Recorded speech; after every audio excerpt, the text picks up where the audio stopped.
Hi friends, welcome to Chellam Tips. Friends, இன்னைக்கு வீடியோல instant idli mixer அதாவது ration கடை அரிசியில instant idli mixer எப்படி ரெடி பண்றது அதுவும் இவ்ளோ சாஃப்ட்டா சோ எப்படி பண்றது அப்படிங்கற வீடியோ தான் இன்னைக்கு நீங்க பார்க்க போறீங்க.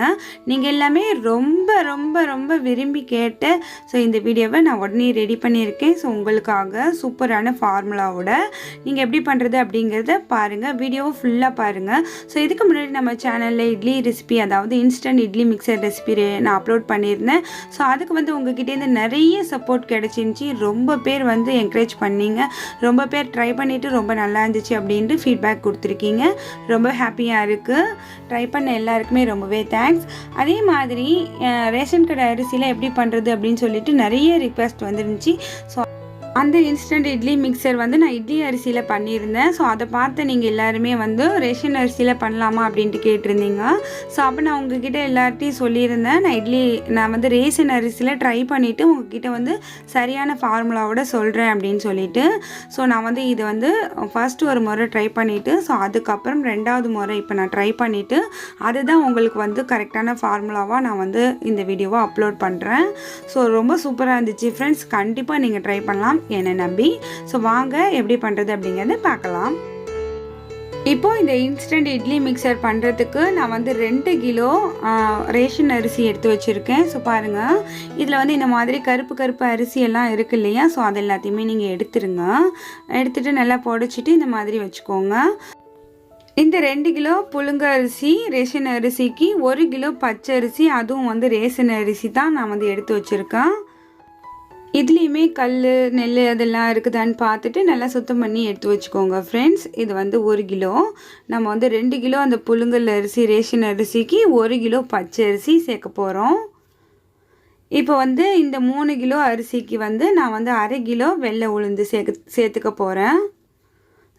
இது வந்து ரேஷன் அரிசி அப்படிங்கிறதுனால நம்ம வந்து உளுந்து வந்து கொஞ்சம் கூட தான் கொடுக்கணும். ஸோ அப்போ தான் நமக்கு இட்லி வந்து நல்லா ஸ்பாஞ்ச் மாதிரி கிடைக்கும். இந்த 1/2 கிலோ பாக்கெட்டை வந்து நான் அப்படியே வந்து தனியாக வச்சுக்கோங்க. உளுந்து அப்புறம் இது கூட சேர்க்க போகிற பொருட்கள் நான் சொல்கிறேன், அது எல்லாமே தனியாக நம்ம அரைக்கணும். ஸோ ஃபஸ்ட்டு வீடியோவில் நிறைய வந்து நீங்கள் டவுட் எல்லாமே கேட்டிருந்தீங்க. ஸோ அதெல்லாமே முடிஞ்ச வரைக்கும் இந்த வீடியோவில் நான் கிளியர் பண்ணுறேன். ஸோ இதுக்கு வந்து 200 ஜவ்வரிசி எடுத்துக்கோங்க. இந்த சைஸில் இருக்கிற ஜவ்வரிசி 200 எடுத்துக்கோங்க. 3 கிலோ அரிசி, 1/2 கிலோ உளுந்துக்கு 200 ஜவ்வரிசி, 50 வெந்தயம்.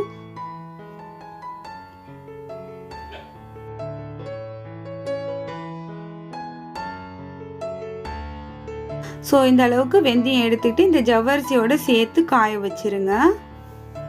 இது நம்ம கழுவ தேவை கிடையாது.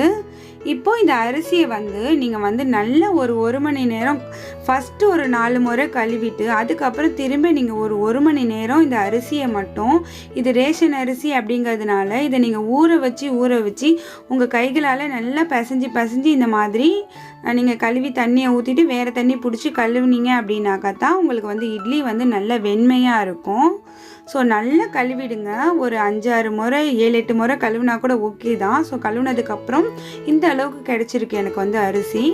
பச்சை அரிசியை ஊற வைக்க தேவையில்லை, ஒரு 4 முறை கழுவுனா மட்டும் போதும்.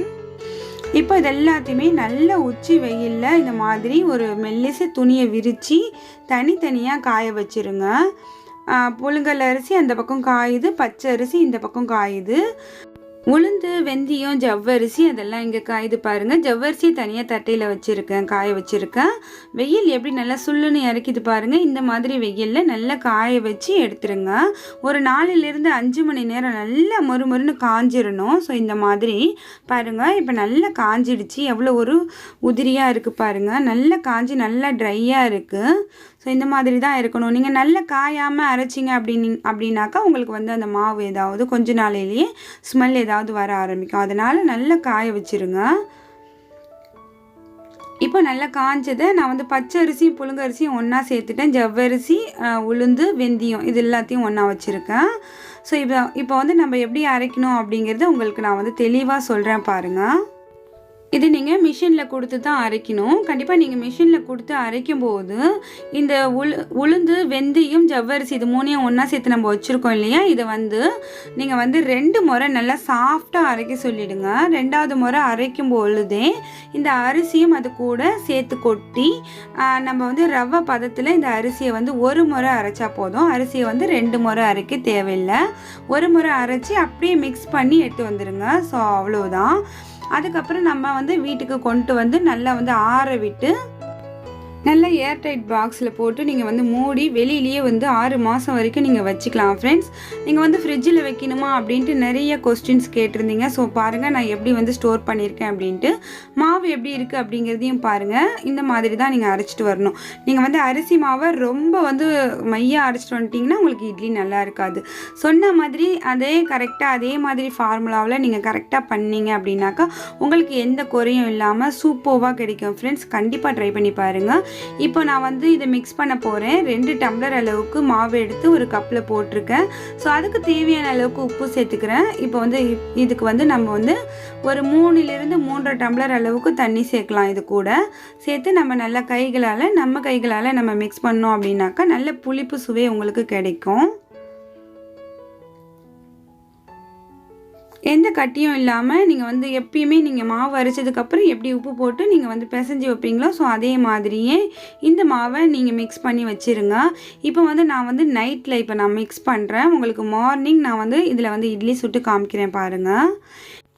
உங்களுக்கு டைம் கிடைக்கல, நீங்கள் வந்து ஒர்க்கிங் உமனாக இருக்கீங்க அப்படின்னாக்கா தாராளமாக நீங்கள் இதே மாதிரி ரெடி பண்ணி வச்சுக்கோங்க ஃப்ரெண்ட்ஸ். நீங்கள் வந்து பாக்கெட் மாவு வாங்கி செய்கிறத விட நம்மளே வந்து ஓனாக ஹோம்மேடாக இந்த மாதிரி ப்ரிப்பேர் பண்ணி வச்சுக்கிறதுல தப்பே கிடையாது. எப்படி அரைச்சிருப்பாங்களோ அப்படிங்கிற டவுட்டோட நம்ம வந்து பாக்கெட் மாவு வாங்கி நம்ம வந்து சாப்பிட்றதுக்கு பதில் இந்த மாதிரி நம்மளே அரைச்ச இந்த மாவை சமைச்சு சாப்பிட்றதுல எந்த ஒரு தப்பும் கிடையாது. அதே மாதிரி நம்ம வந்து அரைச்சி எப்படி நம்ம புளிக்க வைப்போமோ அதே மாதிரி அரைக்கிற ஒரு வேளை மட்டும்தான் இதில் நம்ம பண்ணலை, மிஷினில் அரைச்சிட்டு வந்திருக்கோம்.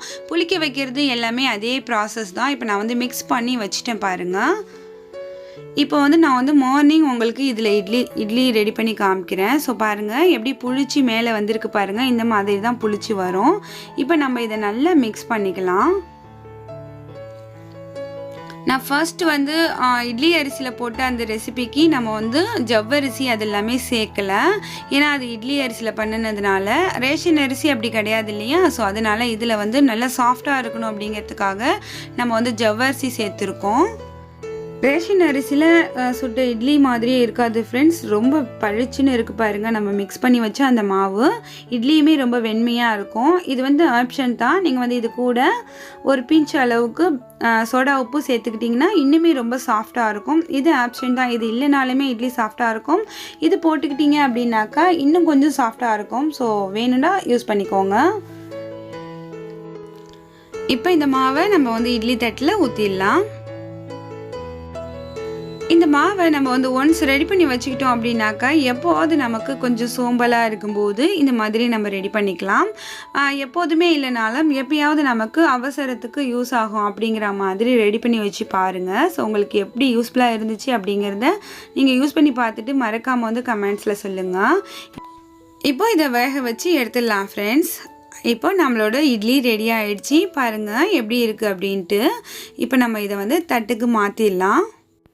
நிறைய ஃப்ரெண்ட்ஸ் நிறைய கொஸ்டின் கேட்பீங்க. ஸோ வந்து ரேஷன் அரிசியில் நம்ம நார்மலாக அரைச்சி சுடுற இட்லியே வந்து சாஃப்டாக இருக்க மாட்டேங்குது, நீங்கள் வந்து மாவாக அரைச்சி செஞ்சு சாஃப்டாக இருக்குதுன்னு சொல்லியிருக்கீங்களே அப்படின்னு சொல்லிட்டு. உண்மையாலையுமே ரொம்பவே சாஃப்டாக இருக்கும் ஃப்ரெண்ட்ஸ். ஏன்னா நம்ம வந்து ஜவ்வரிசி சேர்த்துருக்கோம். ரொம்ப சாஃப்டாக ரொம்ப பளிச்சுன்னு வெள்ளையாக இருக்கும். ஸோ வந்து இப்போ நான் காமிக்கிறேன் பாருங்கள். ஆவி பறக்க நம்மளோட இட்லி சுட சுட ரெடியாக இருக்குது. ஸோ இது கூட தேங்காய் சட்னி கார சட்னி வச்சு சர்வ் பண்ணோம் அப்படின்னாக்கா செம்மையாக இருக்கும். உங்களுக்கு இட்லி அரிசியில் ரெடி பண்ணணும் அப்படின்னு நினச்சிங்கன்னா அந்த வீடியோ பார்த்து ரெடி பண்ணிக்கோங்க. ரேஷன் அரிசியில் ரெடி பண்ண போகிறோம் அப்படின்னீங்கன்னா இந்த வீடியோ பார்த்து ரெடி பண்ணிக்கோங்க. 2 வீடியோவுமே உங்களுக்கு ரொம்பவே யூஸ்ஃபுல்லாக இருக்கும். நான் அந்த வீடியோவோட லிங்க்குமே வந்து கீழே டிஸ்கிரிப்ஷனில் கொடுக்குறேன். இப்போ பாருங்கள் நம்மளோட மல்லிகைப்பூ இட்லி ரெடி. அதுவும் ரேஷன் கடை அரிசியில் ப்ரிப்பேர் பண்ணது இன்ஸ்டன்ட் இட்லி மிக்சர் வச்சுட்டு இவ்வளோ சாஃப்டான இட்லி ரெடி ஃப்ரெண்ட்ஸ். நீங்களும் கண்டிப்பாக ட்ரை பண்ணி பாருங்கள். உங்களுக்கு வந்து இந்த ரெசிபி வீடியோ பிடிச்சிருக்கும்னு நினைக்கிறேன். இப்போ நான் வந்து இதை புட்டு காமிக்கிறேன் பாருங்கள். எவ்வளோ சாஃப்டாக இருக்குது அப்படிங்கிறத நீங்களே ஃபீல் பண்ணுவீங்க. ஸோ ஆறி போயிட்டாக்கா வந்து கல் மாதிரி ஆகிடுமோ அப்படின்ட்டுலாம் நினைக்காதீங்க. நான் ஃபுல் அண்ட் ஃபுல் எல்லாத்தையுமே செக் பண்ணிவிட்டு தான் இந்த வீடியோவை நான் அப்லோட் பண்ணியிருக்கேன். ரொம்பவே சாஃப்டாக இருக்குது ஃப்ரெண்ட்ஸ். உங்களுக்கு பார்க்கையில் தெரிஞ்சிருக்கும்னு நினைக்கிறேன். ஸோ நான் வந்து சாப்பிட்டும் பார்த்தேன். ரொம்ப சூப்பராக இருந்துச்சு. கண்டிப்பாக நீங்கள்லாம் என்ன நம்பி ட்ரை பண்ணலாம். நிறைய பேர் வந்து நான் மிக்சியில் அரைச்சி செஞ்சு பார்க்கட்டுமா அப்படின்ட்டுலாம் கேட்குறீங்க. தயவு பண்ணி அதெல்லாம் பண்ணாதீங்க. இந்த மாதிரி நம்ம வந்து வேலைகளை சுலபமாக்கிறதுக்கும் நேரத்தை வந்து மிச்சம் பண்ணுறதுக்கும் தான் நம்ம இதை ரெடி பண்ணுறோம். மிக்சிலலாம் அரைச்சோம் அப்படின்னாக்கா ரொம்ப நேரம் நம்ம வந்து அரைக்கணும். அது வந்து சூடு ஏறிடும். ஸோ அந்த மாதிரி பண்ணாதீங்க. நீங்கள் வந்து மிஷினில் கொடுத்தீங்க அப்படின்னாக்கா இந்த அரிசி அரைக்கிறதுக்கு எனக்கு என்ன ஒரு 30 ரூபா வாங்கினாங்க.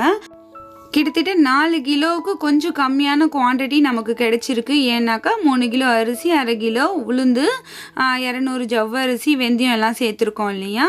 ஸோ பார்த்தீங்கனாலே உங்களுக்கு தெரியும் எவ்வளோ சாஃப்டான இட்லி கிடச்சிருக்கு. கண்டிப்பாக இதே மாதிரி நீங்களும் ட்ரை பண்ணி பாருங்கள். ஒர்க்கிங் உமனாக இருக்கிறவங்களுக்கு இந்த இட்லி மிக்சர் ரொம்பவே யூஸ்ஃபுல்லாக இருக்கும். அதே மாதிரி ஃபாரினில் ஒர்க் பண்ணுற பேச்சுலர் லைஃப் வாழ்கிற என் சகோதரர்களுக்கும் இந்த இன்ஸ்டன்ட் இட்லி மிக்சர் ரொம்பவே யூஸ்ஃபுல்லாக இருக்கும். நீங்கள் இந்தியாவிலேருந்து போகும்போதே இந்த மாதிரி ரெடி பண்ணி எடுத்துகிட்டு போங்க. உங்களுக்கு நீங்கள் நினச்ச நேரத்தில் ஒரு இட்லியோ இல்லை தோசையோ நீங்கள் ப்ரிப்பேர் பண்ணி சாப்பிட்லாம் ஃப்ரெண்ட்ஸ். கண்டிப்பாக ட்ரை பண்ணி பாருங்கள். என்ன ஃப்ரெண்ட்ஸ், இந்த இன்ஸ்டன்ட் இட்லி மிக்சர் ரெசிபி உங்களுக்கு யூஸ்ஃபுல்லாக இருந்துச்சா, இந்த வீடியோ உங்களுக்கு பிடிச்சிருந்துச்சா அப்படிங்கிறத மறக்காமல் வந்து கமெண்ட் செக்ஷனில் தெரியப்படுத்துங்க. இந்த வீடியோ பிடிச்சிருந்துச்சுன்னா எப்பயும் போல் லைக் பண்ணி என்னையுமே என்கரேஜ் பண்ணுங்கள் ஃப்ரெண்ட்ஸ். இந்த வீடியோ மற்றவங்களுக்கு யூஸ்ஃபுல்லாக இருக்கும்னு நினச்சிங்கன்னா மறக்காமல் ஷேர் பண்ணுங்கள். அடுத்து ஒரு இன்ட்ரெஸ்டிங்கான வீடியோலேயே உங்களை நான் சந்திக்கிறேன். அது வரைக்கும் தேங்க்ஸ் ஃபார் வாட்சிங். பாய்.